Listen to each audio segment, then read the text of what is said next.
Have you ever wondered what kind of profits are truly being made in the world of e-commerce? And have you ever wondered which products are actually the most profitable to sell online? Well, in this video, I'll guide you through a practical approach to uncover the earnings of any e-commerce business across platforms like Shopify, Amazon, Etsy, and eBay. And the best part is that you can use this data to figure out whether it's worth it to sell any specific product online. What's up everyone, my name is Steve Chu, and I've been running a 7-figure e-commerce store over at bumblebeelinens.com for the past 17 years. I'm also the author of the Wall Street Journal best-selling book, The Family First Entrepreneur. Now let's start with Shopify. Now in the past, Shopify has been a black box, and you could never really tell how much money a Shopify store made in revenue. Sure, you could use sites like Ahrefs to estimate search traffic or similarweb.com to estimate overall traffic, but it was impossible to determine the actual revenue numbers on that traffic. Until now. There's a tool called shophunter.io that will automatically crawl any Shopify store website and tell you how much it's making in sales. And it's extremely accurate. Now, how is that possible? Well, to be straight up, no one knows the exact methodology that ShopHunter uses, but I suspect that the software crawls the site and applies the 999 rule. Let me explain. Most shopping carts like Shopify will display an out-of-stock message if a customer tries to add something to their cart that exceeds the inventory available. So by adding 999 items into the cart and then slowly backing down the number until the product is in stock, you can actually figure out exactly how much a store has in inventory. And by monitoring this number on a daily or even an hourly basis, you can determine the store's sales. Tools like shophunter.io do this en masse. It detects new products, price changes, changes in inventory, everything, and then tells you how much the store makes. So here's what the tool looks like. By the way, if you use the link in the description below, you'll get a free trial and the data is eye-opening. Here's what the interface to ShopHunter looks like, and it's a little tricky to use, but I'll walk you through it. The first thing you need to do is to figure out whether the store in question is on the Shopify platform, because right now, ShopHunter only works for Shopify stores. Once you find a store you want to track, the first thing you must do is to use a tool called BuiltWith to determine whether it is in fact a Shopify store. Once the store is confirmed to be a Shopify store, type in the URL into your browser. And from there, type Ctrl-U to expose the source code for the site. Then hit Ctrl-F and do a search for My Shopify, all one word. This is the URL that you need to copy for ShopHunter. Then go into ShopHunter and click Add Shop and paste the URL into the box. From here, ShopHunter will crawl the site and track the sales. Now, if this is a brand new shop that has not been tracked before, it'll take a couple of days for the tool to gather data. Here's an example report. You can see daily sales and exactly which products are being sold. And the best part is that I've compared this data to real Shopify stores and it's extremely accurate. But how can you apply this report to find a product to sell? Well, let's say you want to sell pillows and you want to know the best-selling pillow that this store carries. Simply go into the product view and find out their exact sales on a per product basis. Again, trying this tool is free if you use my link in the description below, so just give it a shot. By the way, if you're looking to open your own e-commerce store, make sure you sign up for my free 6-day e-commerce mini course below. Now let's switch to Amazon. Here's how you can find out approximately how much money any Amazon seller makes online. And right now, Amazon owns over 50% of e-commerce in the United States, so if you're looking to sell physical products online, you probably want to know how large the overall market is. Now for Amazon, I'm going to teach you 2 different ways to find out how much money any listing on Amazon makes. The first way is 100% free, and the second way is to sign up for a tool that allows you to easily get sales data in bulk. Both are viable ways to gather data. The free method just takes a lot longer. So if you're on a major budget, you don't want to spend any money, and you don't mind a more tedious approach, here's how you can get sales estimates. The first step is to go over to Amazon and go to the product page for the product you want revenue numbers for. Now in this case, I chose a garlic press. Then scroll all the way down until you see the BSR, which stands for Best Sellers Rank. Jot this number down somewhere. In this case, here's the BSR. Then click on the Jungle Scout link in the description below to go to the free estimator page. Enter in the marketplace, the product category, and the best sellers rank that you jotted down earlier. Now, according to Jungle Scout, the estimated sales is about $21,000 per month. Multiply this by $8.99, and this garlic press is generating over $190,000 per month.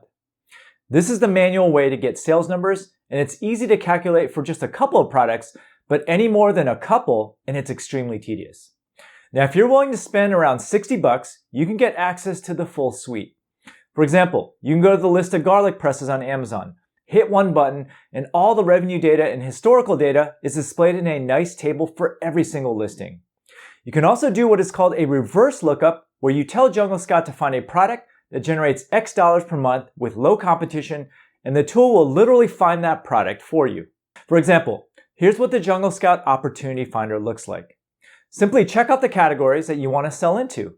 Under average monthly units sold, I usually enter a minimum of 300 with a minimum price of $20. Under monthly search volume, I enter in 1,000.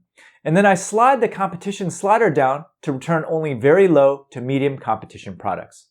And then finally, I click on the search button. Jungle Scout will then output products and search queries that people are typing into Amazon search that meet your criteria. Here are just a couple of tips when you're going through the list of products. 1. Ignore all well-known brand names. For example, I would avoid brands like Burberry or Dasani. Look for products that are more obscure. Avoid apparel or baby products if possible, unless you have a strong value prop or just some sort of advantage there. And then finally, you want to look for products that you can add value to and then differentiate yourself by selling. But overall, Jungle Scout is well worth the money and one of the best tools for product research. Start with the free method and then give the paid version a try, because it's going to be night and day. Let's move on to Etsy next. Here's how you can easily figure out how much money any seller is making on Etsy. And once again, I'm going to show you two ways to do it. The free manual way and then the much faster way with tools. Let's start with the free way first. One of the nice things about Etsy is that the platform shows you which products have sold for most sellers on the platform. So let's take this product here. You can click on this link here to view the seller's shop. And to get sales data, you can click on the sales link to see how many units the seller has sold in the lifetime of the product. And from here, you can go through and count the desired products on this list and then multiply it by the sales price to get the sales data. Rinse and repeat. Now, the great part about this method is that it's 100% free, but there are many limitations. For one thing, most sellers now have their sales hidden, so you actually can't see how many products they've sold.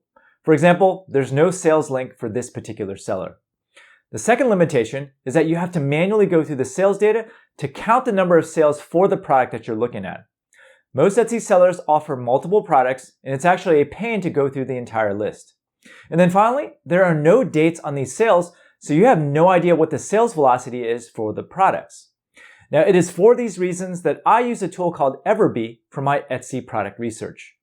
Everbee is a tool that has scraped all the Etsy listings and can tell you how much each listing makes. Here's a quick and dirty demo. Let's say I want to see what jewelry is selling well on Etsy. Well, I first do a search for jewelry, and then I click on this button here with the Everbee Chrome plugin installed. Everbee then tells me the monthly revenue for the listing and the total lifetime sales of that product in a nice, easy to digest table. Needless to say, Everbee makes product research way faster. And if you want to try the tool, use the link in the description to get a free trial. Now, the final marketplace is eBay. Now, out of all the e-commerce platforms between Shopify, Amazon, Etsy, and eBay, eBay is by far the most transparent of them all. Literally every single auction and sale is documented on the eBay interface, and to figure out how much money a product is generating, it's just a matter of understanding which filters to use on eBay's interface. So like the other marketplaces, I'm going to show you two ways to get sales. The free way and the much more efficient way with a tool called Zik Analytics. Let's start with the free way first. To find out how well any product is selling on eBay, it's just a matter of looking at the completed listings. For example, if you want to know how well garlic presses are selling, just type in garlic press in the eBay search. Then go on the left-hand column under Show Only and then click on Sold Items. Then, based on the number of sales and the date of the sale, you can manually calculate how much money these garlic presses are making. Now, the downside of calculating sales this way is that it's tedious. According to eBay, there are over 1,000 results for garlic press sales and pages of data, which would take forever to go through. Now, in order to get data much faster and in a much more digestible fashion, you should use a tool called Zik Analytics. I'll give you a quick demo, but if you want to give it a try and follow along, use the link in the description to try the tool for just $1. Now, just like the other marketplace tools, all you have to do is type in what you're looking for into the Zik Analytics interface, and it will instantly tell you all the sales data associated with the product. I was doing research for a student the other day for dog harnesses. So I type in dog harnesses into Zik, and it instantly tells me the number of sold items and the revenue for the past 30 days. Zik will also show you all the different sellers that are selling dog harnesses and the historic sales trends. Zik Analytics also has a keyword tool that tells you the search volumes for various queries on eBay, as well as a host of other analytics tools for sellers. And again, if you are serious about product research on eBay, it always pays to get the tool. Anyway, up until this point, I've showed you how to get real sales numbers on all these platforms, but why does it matter? Well, if you're thinking about selling anything online, you want to know how well it's selling before you decide to sell it. One time, I had a student of mine who wanted to sell camouflage wedding dresses. Super random, and guess what? There was very little demand. You also need to know if a niche is too competitive as well. And I can't tell you how many students have signed up for my class wanting to sell baby clothes, cell phone cases, or apparel, and more often than not, these products are just way too competitive. And then finally, there's the 80-20 rule of business. 20% of the products sold in any store make up 80% of the sales. And tools like Shop Hunter allow you to find out what that 20% is and then ignore the rest. Now that you know how to find the sales data for any e-commerce platform, make sure you watch this video here on how to find suppliers for any product that you want to sell.